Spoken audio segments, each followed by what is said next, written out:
রাজা স্টোরসের পক্ষ থেকে আমি অমিত কুমার মন্ডল বারবার তোমাদের কাছে অল টাইম নতুনত্ব কিছু নিয়ে এসেছি। দেশলাই বাক্সের মতন একটা বক্সের মধ্যে বানানো যাবে ক্যান্ডেল, দেওয়া যাবে উপহার কাউকে, গিফট ক্যান্ডেল হিসাবে থাকবে পকেটে, দেবো অপরকে।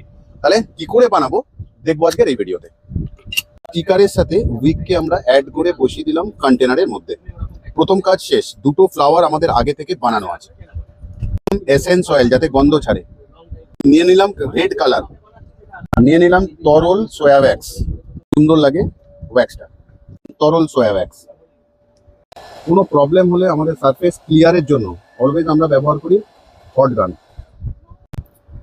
অ্যাড করে দিচ্ছি আমরা ফ্লাওয়ারটা,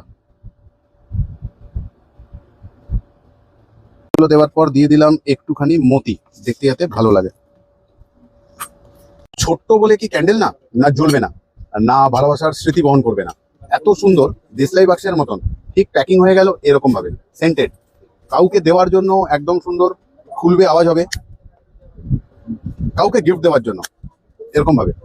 তাহলে পকেটে নিয়ে ঘোরা যাবে এবার থেকে ক্যান্ডেল, উপহার দেওয়ার জন্য মানুষকে। আমি তো ঘুরবো, যেখানে যাকে দেখতে পারবো দেবো উপহার। তুমি এলে বলো, তোমারকেও আমি নিশ্চয়ই দেবো। এতক্ষণ আমি কথা বলছিলাম রাজা স্টোরসের পক্ষ থেকে অমিত কুমার মন্ডল। ভালো থেকো, সুস্থ থেকো সবাই।